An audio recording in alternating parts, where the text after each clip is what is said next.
anak Indonesia yang hebat, bertemu lagi dengan saya Ibu Siti Nur Hijriyanti. Nah, di video kali ini saya akan menjelaskan materi bahasa Indonesia kelas 9 masih tentang teks tanggapan.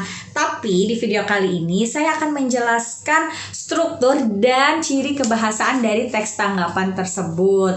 Untuk itu, kalian yang baru gabung jangan lupa tekan tombol subscribe-nya ya, dan like-nya, kemudian share ke semua sosial media yang kalian punya. Jangan sampai di skip video ini loh ya, karena nanti di akhir ada tugas yang harus kalian kerjakan.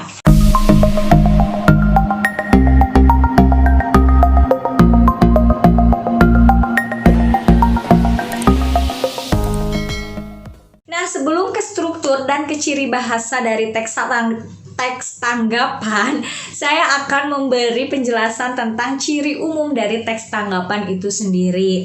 Nah, biasanya teks tanggapan ini bertujuan untuk memengaruhi, membujuk, atau memberi reaksi terhadap karya atau sesuatu yang ditanggapi. Yang kedua, ciri umumnya yaitu tadi menggunakan bahasa persuasif, karena di dalamnya ada ulasan tentang karya tersebut. Jadi kita memberi pengaruh terhadap pembaca setelah membaca tanggapan dari kita. Kemudian yang ketiga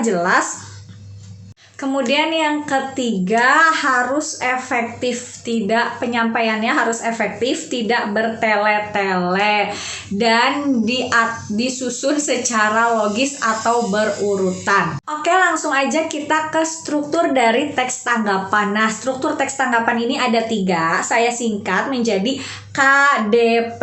K ini konteks, D-nya deskripsi, P-nya adalah penilaian. Kita langsung lanjut aja ke konteks. Konteks ini memang penempatannya ada di awal paragraf, di atas, di yang paling atas pertama. Isinya apa? Konteks isinya adalah apa yang ditanggapi, peristiwa apa atau karya apa yang ditanggapi tersebut. Nah, itu isi dari konteks. Kemudian setelah konteks ada deskripsi. Nah, deskripsi ini sesuai dengan maknanya, yaitu menggambarkan. Isinya bagaimana karya tersebut atau sesuatu yang ditanggapi tersebut dapat dihasilkan atau terrealisasi. Itu namanya deskripsi, isi dari deskripsi. Kemudian yang terakhir setelah deskripsi ada penilaian. Nah, penilaian ini disimpan di bagian akhir, struktur yang paling bawah. Isinya adalah pandangan kita sebagai yang menanggapi. Apa sih yang kita pikirkan tentang karya tersebut atau tentang konteks yang ditanggapi tersebut.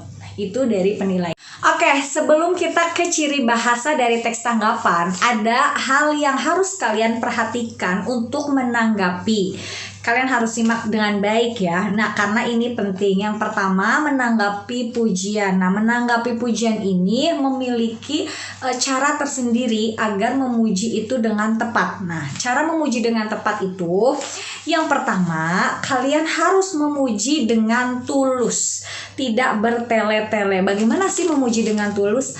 Tatap mata orang yang kalian puji. Jangan kalian melihatnya kemana tapi ngomong, kamu cantik deh pakai baju itu, tapi ngelihatnya bukan ke orang tersebut. Nah, kemudian yang kedua, hargai dan hormati. Maksudnya bagaimana? Hargai dan hormati itu kalian memuji tanpa membawa-bawa suku, agama, atau ras. Contoh misalnya, kamu hebat loh untuk seukuran orang desa. Nah, itu jangan sampai dibawa-bawa ya. Kemudian yang ketiga, waktu. Nah, dalam menanggapi pun kalian harus melihat waktu. Ada pujian yang bisa kalian gunakan kapan saja, dan ada pujian yang hanya di Nah, paling tepat kita memberikan pujian ini waktu setelah orang tersebut menyelesaikan tugasnya dengan baik. Kemudian kita puji pekerjaan yang sudah diselesaikan orang itu di depan orang banyak. Nah, itu adalah waktu yang tepat untuk memberi pujian. Jangan karena dia atasan kamu atau karena dia orang yang kamu suka, jadi kamu memuji di mana saja dan tidak melihat faktanya. Kemudian berilah rasa nyaman. Nah, tujuan memuji ini untuk orang lain loh, bukan untuk diri kita sendiri. Jadi fokuskan pujian itu untuk orang yang kita puji. Jangan sampai begini, kamu hebat ya bisa melakukan itu, kalau saya nggak bisa, saya mah apa atuh. Nah, itu nggak boleh ya. Kamu puji aja dia tanpa membawa-bawa diri kita sendiri. Kemudian menemukan hal yang untuk dipuji. Nah, ini maksudnya puji ke orangnya, bukan ke objeknya. Contoh, aku suka deh baju kamu, warnanya bagus. Nah, berarti yang kamu puji adalah bajunya, bukan orangnya. Kita ganti ke, kamu cocok deh dengan baju itu, warnanya aku suka, cocok banget di badan kamu. Nah, itu yang namanya kita sudah bisa menempatkan dengan baik pujian tersebut. Kemudian ada hal yang tidak kalah penting dalam memuji yang harus kalian perhatikan, yaitu ketika kalian berada dalam situasi khusus. Maksudnya bagaimana? Ketika kalian bertemu orang yang baru dikenal, nah kalian usahakan hindari pujian yang biasa kalian pakai kepada teman akrab, seperti memuji secara fisik. Kamu cantik banget, kamu tampan banget, itu tampak berlebihan. Nah, pujilah sesuai dengan fakta atau apa yang kamu saksikan sendiri. Misalnya melihat orang itu menyeberangkan nenek-nenek.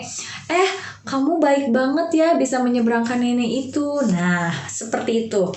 Nah, lalu bagaimana kalau kita sebagai orang yang menerima pujian? Apa yang harus kita lakukan?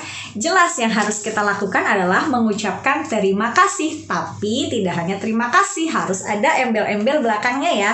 Maksudnya, terima kasih loh atas pujiannya. Saya senang kamu bisa mengatakan seperti itu. Atau saya senang kamu bisa suka dengan apa yang saya kerjakan. Atau terima kasih, ucapanmu tadi bisa memotivasi saya untuk kerja lebih baik lagi, dan yang lain sebagainya. Itu yang penting, ucapan terima kasih kepada orang yang sudah memuji kita. Nah, yang terakhir adalah cara memberi kritik. Nah, ini sudah saya jelaskan di video sebelumnya tentang teks tanggapan. Kita ketika memberi kritik itu harus membangun, tidak boleh menjatuhkan karya atau menjatuhkan orang tersebut.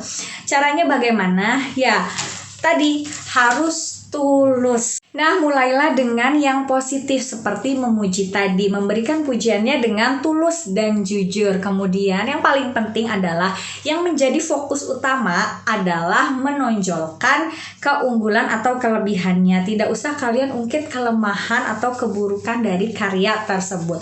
Itu cara memberi kritik yang membangun. Nah, bagaimana setelah kalian menyimak cara memuji dengan tepat? Apakah sebenarnya kalian sudah sering memuji orang?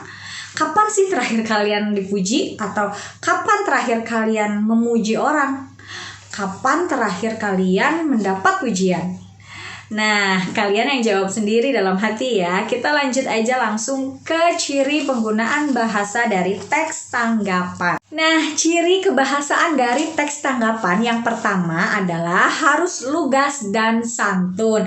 Lugas ini maksudnya harus jelas, harus tepat, dan santun berarti harus sopan atau baik. Kemudian yang kedua, menggunakan konjungsi atau kata hubung. Kata hubung ini seperti dan, atau ya, itu konjungsi atau kata hubung biasanya memang selalu ada di setiap kalimat atau teks. Kemudian yang ketiga menggunakan diksi atau pilihan kata yang tepat. Nah, ini maksudnya kita bisa memilih kata yang mana yang sekiranya tidak menyinggung atau menyakiti perasaan orang. Kemudian jelas sekali teks tanggapan ini menggunakan bahasa yang deskriptif, di mana ada satu struktur deskripsi di situ yang isinya menggunakan kata-kata yang menggambarkan objek tersebut atau menggambarkan karya atau sesuatu yang ditanggapinya. Kemudian yang terakhir adalah menggunakan kata yang mengungkapkan penilaian. Nah, penilaiannya ini berisi pujian dan kritik. Nah, sudah saya jelaskan tadi kan cara memuji dan mengkritik dengan baik. Semoga kalian bisa paham ya. Nah, itu dia materi kita kali ini, dari mulai ciri umum, struktur teks tanggapan, ciri kebahasaan, dan bagaimana cara menanggapi dengan baik dan santun, cara memuji dan memberi kritik yang baik. Nah, untuk itu sekarang saatnya ke tugas. Tugasnya hanya satu saja dan ini sangat mudah ya.